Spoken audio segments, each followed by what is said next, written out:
I'm Andy, I'm Drew. and this is Spork. Spork.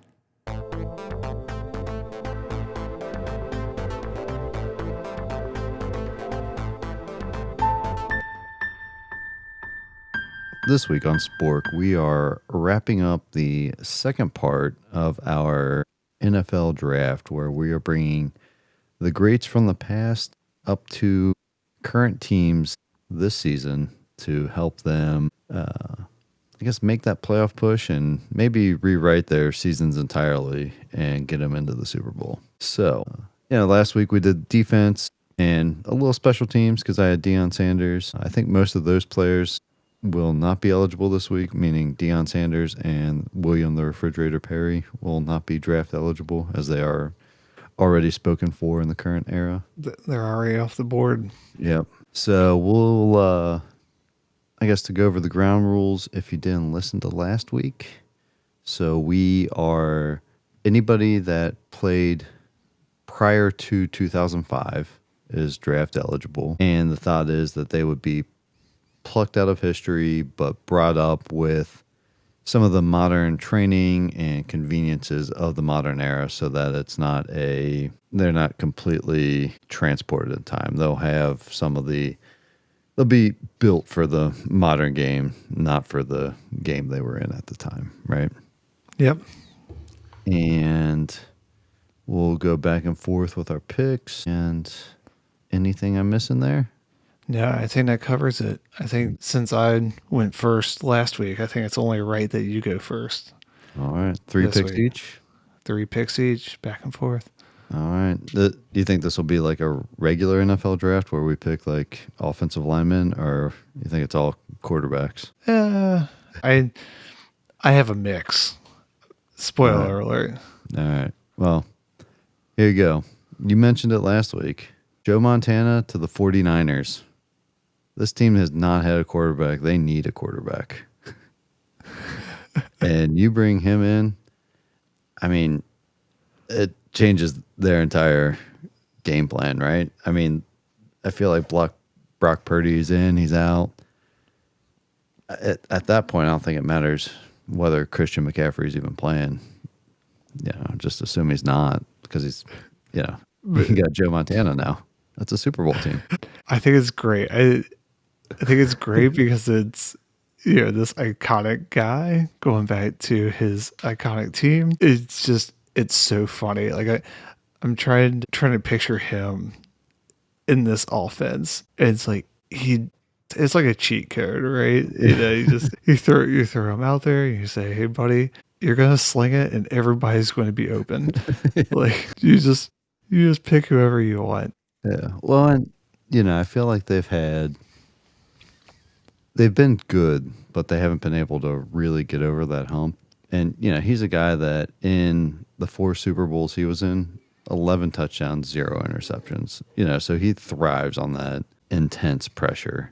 And that I feel like is something where they've just come up short here in at least recent history. Yeah, well, and so here's the crazy thing about the 49ers right now is that we're saying that he's going to come in and make a difference on a team that is literally leading the NFL in yards per game when it comes to passing yards per game. And that's without a consistent guy back there, right? I mean, they've had, how many games has Purdy played? I don't know. He was on my fantasy team until recently because he was hurt so long. So maybe 2 games that he's played this year. Yeah, and then Mac Jones has been their quarterback for most of the season, right? So, I mean, I think Joe Montana is an upgrade. I don't have a lot of stats to prove that. I mean, their quarterback rating, even though they're leading the league in passing yards, their quarterback rating is they're 15th in the league. Yeah. So there's probably a lot of attempts. Yeah. Thrown in there and having Christian McCaffrey is a big plus. Yeah. So, yeah, that's my Joe Montana's off the board. So Joe Montana. Oh gosh, see, I'm not gonna lie, that kind of threw me threw me off my game here. You didn't think I'd pick a player to go back to their same team, did I? Did you? Well, it's kind of changing about maybe we talk about it a little bit at the end. All right. So I'm going with not really the glitz and glam that everybody loves, but I'm going to pick Anthony Munoz and put For the him Bengals? on. Nope. To, to New England Patriots. All right. So okay, here's my justification. I think unquestioned that Anthony Munoz is the best offensive tackle of all Mhm. time, right? And he's not a guy who didn't have injuries, but still only missed 3 games, I think, in his career. So kind of an Iron Man there. Amazing teams that he was on. The Patriots. So the Patriots right now have the 4th best passer rating in the NFL. Drake May has been amazing in his 2nd year, Yeah. and yet they have one of the highest sack percentages in the league. And I kind of look at it as we know, quarterbacks who get hit and get sacked a lot, no matter how good they are, it's bad news. Yeah. We've seen it in Cincinnati. We've seen it throughout history. If you don't have somebody there to protect them, it becomes more of a roller coaster than a dream ride to a championship. So despite all these awesome passing statistics for the Patriots and this revitalization, after the Tom Brady era, Yeah. they got to do something to keep Drake May up. To be honest, that's why he was going to be my last pick if he was still there and put him on the Bengals just to protect Joe Burrow. Yeah, I Yeah. mean, and I thought about that, right? Like it Yeah. just there's You something can, about well, it was kind of just more something about seeing a 2nd-year quarterback who's yeah. having a ton of success and not wanting to see the same fate for Yeah. him that we've seen Yeah. And I wonder for how much Burrow. of the higher sack percentage, I haven't watched a lot of Patriots games, but as a result of, trying to force a play, hold on to the ball a little longer. And, like that's been one of the big things I've noticed between Flacco and Burrow is if the play is not developing, Flacco just gets rid of it. Whereas Yeah. Burrow tries to draw it out and wait for Chase or Higgins to, break free, get open, throw it down the field, or get sacked. So, Yeah, and I think there's likely a lot that goes into that because when you look at Drake May's completion percentage being so high, I think sometimes that does translate into sacks where they're just tucking the ball and not taking that incompletion. yeah. So, but either way, their offense is humming right now in New England, and I think Anthony Munoz he gives them a good push. Yeah. All right. Well, with my next pick, I'm going to go with Jerry Rice to the Baltimore Ravens. Oh, okay, okay, Give Lamar Jackson the true number one receiver. I don't feel like he's really had. I think Zay Flowers is close, but he's nowhere near what Jerry Rice would bring to as just a pure route runner and being able to get open anytime, all the time. and it's amazing because Lamar has like the best passer rating in the league. Now, granted, he's been Yeah. hurt, but Yeah. even before that, he's been unreal with the guys that he's had. Yeah. Like the best wide receiver of all time, Yeah. no When questions asked on his team. Like they're putting up. It's not even video game numbers at that point. They're rewriting the video games. Yeah. Well, and the thing is, like, like one of the crazy numbers, you think about what Lamar's doing is just next level. Like, Jerry Rice has so many receiving records that won't even be touched.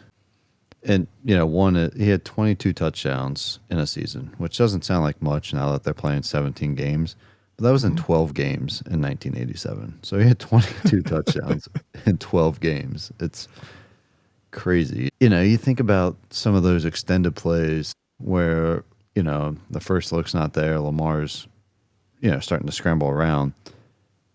A lot of times those DBs and sometimes linebackers leave their coverage to sneak up on Lamar. Well, you can't leave Jerry Rice open, so you're not going to be able to do that. So I think it opens up probably a lot more either rushes for Lamar Jackson to kind of make safe first downs, or a lot of passing yards. Yeah, it's a great pick. When we were talking before about your first pick Yeah. and Joe Montana going back to his former team, Jerry Yeah. Rice is who I had pegged to go back to the Oh, 49ers. And a lot of it was around the fact that the 49ers top receiver right now is their running back.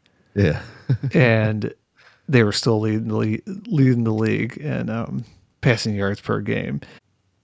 It's kind of similar to the Ravens, right? It's like their passing game is good despite something that is glaring as just maybe not a true number one that Yeah. on the team. It's just insane. Yeah. No, and I had a hard time because I wanted to pick, like a Calvin Johnson type wide receiver, but those just didn't really exist before, like 2010, it seems like, in the Oh, for NFL. sure. So I'm sure there's someone out there that I'm overthinking, but, I think,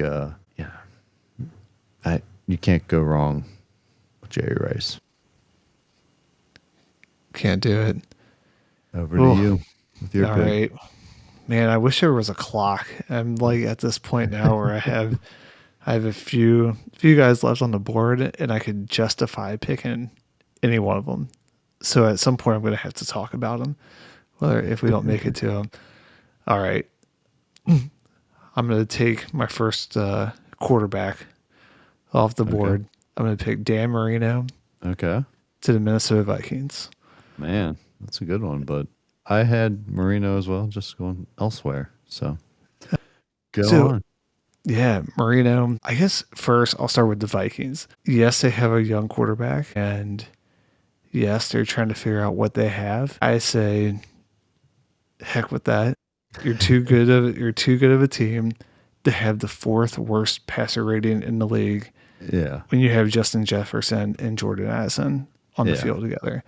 It's insane. It's like playing Jake Browning in the Cincinnati.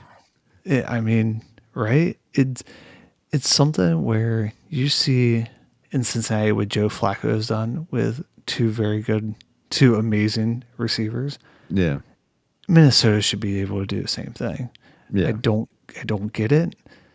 And you put Dan Marino under center and it's lights out. I mean, I didn't throw, his projected stats or anything like that through any sort of, generator, but I think it's fair to say any game where they're not throwing for 300 yards and 2 to 3 touchdowns is a bad game.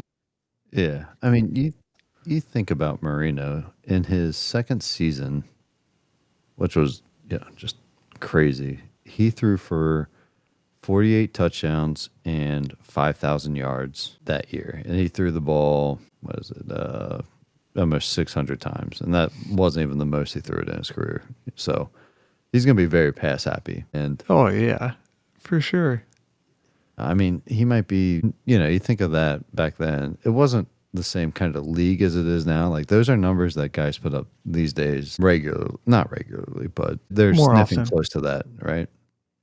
I mean, you put that in today's NFL. I mean, he might be throwing for 6,060 touchdowns. Yeah, it seems absurd to think like that, but I mean, it's a very real possibility, right? 17 games and you know, even if he averages 3 touchdowns a game, I mean, it's over 50 touchdowns. I mean, that's not like Right. something that we shouldn't be considering with him on that roster.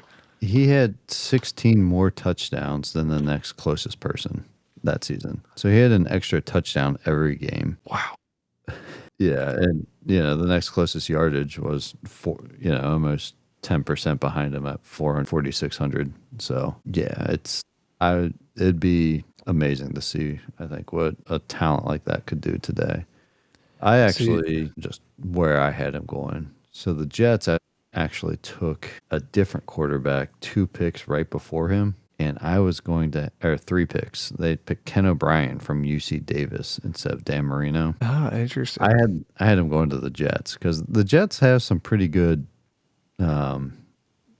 talent outside with Garrett Wilson, and they have a couple decent running backs. But having him there in New York, I think Minnesota has the dome, which maybe that gives them some greatest show on turf kind of vibes. But I don't know, seeing him in New York versus Miami, maybe he's not an Ace Ventura. Who knows? But So the Jets are never yeah, going to be good. So well, and that's the thing. I actually had him on the Jets as well before we started talking about actually making a playoff push. And I was like, maybe not so much. yeah. But yeah, you can't go wrong with Dan Marino. All right. So for my last pick, I am going to take Jim Brown and put him on the Tampa Bay Buccaneers. You didn't let me help Baker on the defensive side when you put Lawrence Taylor in Cincinnati. So I think giving him, he's got good running backs. They got Bucky Irving and blanking on the other guy down there. Well, then it must not be as prolific as what you think. That's fair. But, right now, I mean, you think of how much Baker's able to spread the ball out with his limited receiver options. I feel like they're always going through,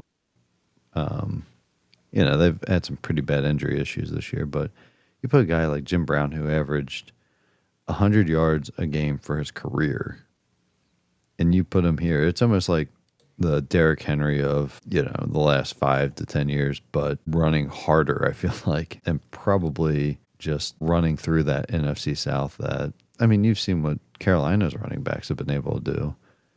And you Oh, for sure. put a talent like Jim Brown down there, I think it's no question that that's probably the best and most diverse offense in the league. Yeah, so Tampa Bay has the eighth fewest rushing yards this season. And actually it was a little bit further down my list. I had Jim Brown going also to a different team, but this was kind of a backup option for me for the same reasons of if we can't really come up with the running backs names off the top of our heads for a Rashad White team. was the other one, but Okay.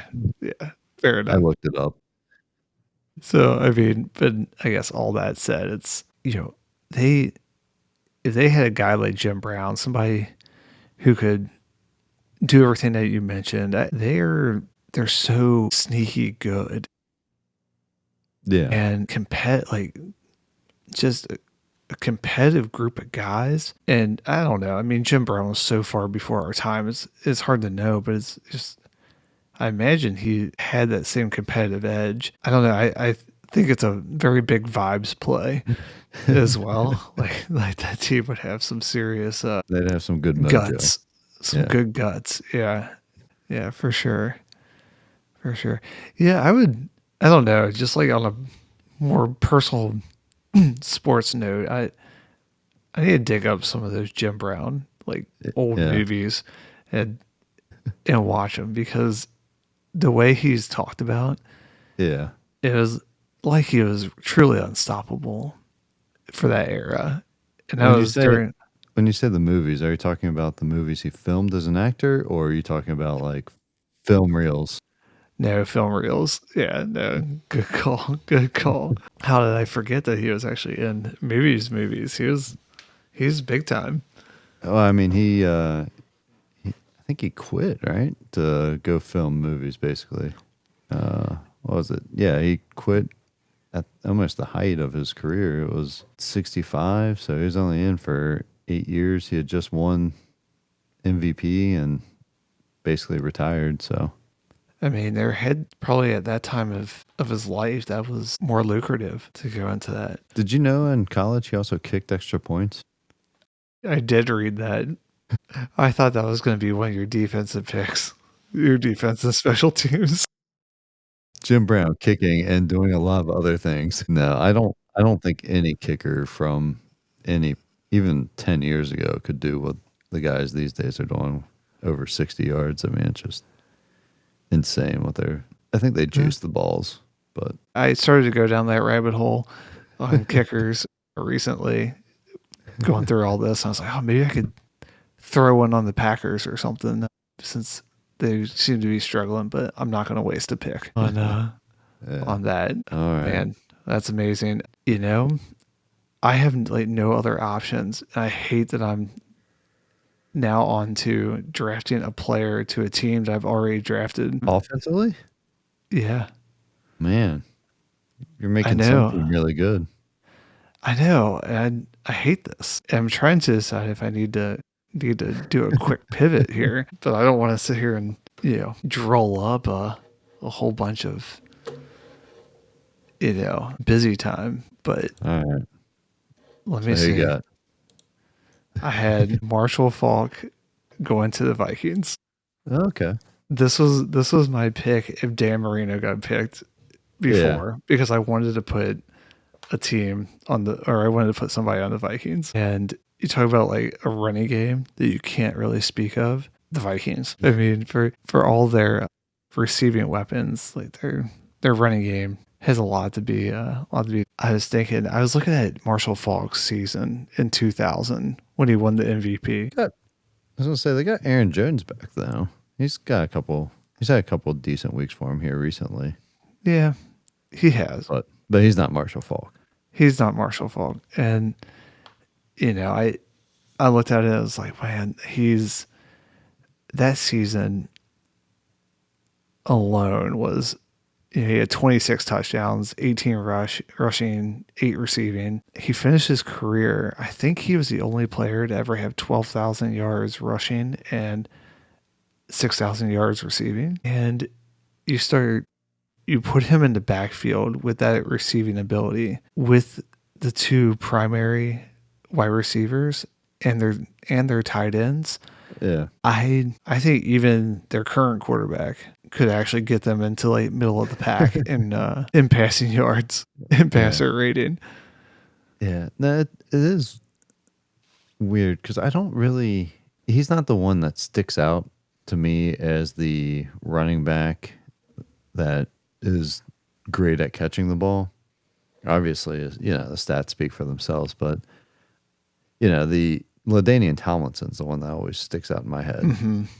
But yeah, I'm looking at his stats. I mean, he had 4 seasons in a row where he had over 80 catches, and 3 of them he was over 800 yards. He had 1,000-yard receiving season. I mean, that's Well, just and the crazy. thing is LaDainian Tomlinson, I don't think he was eligible for our rules, and that's why I He's left not, him yeah. left him off. But yeah, Marshall Falk. I mean, it was one of the football games. I'm assuming it was Madden or maybe it was a different one where he was on the cover. But I would sit there, I would play that game when he was on the Rams, and that was the greatest show on turf team. Yeah. And in my little simulations there, like he was always the MVP. Like it was, he was averaging over 5 yards a carry in his best seasons. He kind of finished his career a little bit lower, just a little bit above 4. But at his peak, at his prime, he was a difference maker for the Rams. And I think he does the same thing for the Vikings. Yeah. But yeah, a little embarrassed there that I had two guys go to the Vikings. Maybe I have like a secret thing for the Vikings, and Yeah. it's going to be my backup team. Yeah. Sounds like it. Yeah. You hate their quarterback. You don't like their running backs, but you love that system. I love the system. Any other, I guess, before we go, I think we covered the big ones. Yeah. It seems like we had a pretty similar listing. Any other players that you were trying to find a hole for? And I'll tell you one of mine.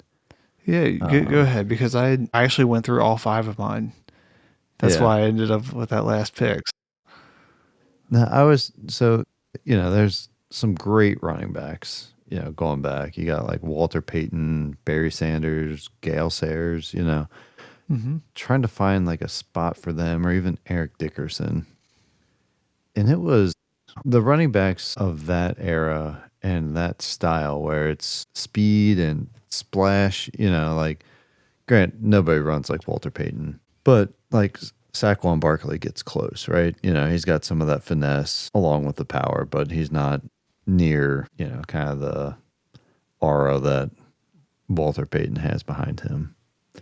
So I was trying to find that, but everybody does these running back by committees these days, so it's almost hard to really find a good spot. But I did think that a solid running back, any of these guys, I'll just pick Barry Sanders, put him on the Chiefs because I feel like they could use a great running back. Yeah, that's really solid because the Chiefs are I think they're like when we look back at history and all their Super Bowls and everything else, there's going to be I feel like there's going to be a ton of people who forget who the running backs were Yeah. during those times. Like I even had to like sit there and you kind of close my eyes and think about like, okay, who was on that team? Like, Who'd I drop 3 weeks ago in fantasy football? right. And maybe that's what it is. Maybe it's just like the fantasy football Aspect portion of it. of it. Yeah. Yeah, it's like if you're not putting up big numbers, it doesn't matter as much.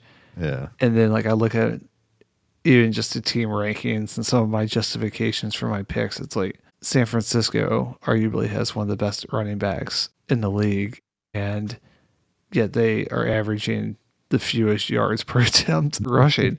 So I think it is just a very the game is different, and I think that's why we're doing this, right? Is to Yeah. try to bring these guys into this game and see if they change it or see if the game changes them.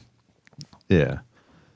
And I looked at like Johnny Unitas, but it's hard to really know what any of those kind of like 1950s eras quarterbacks would be because they don't have the same stats. So trying to project that up, like Marino was really kind of the first guy I feel like that put up, I'll say, video game numbers to make you want to bring him forward, right?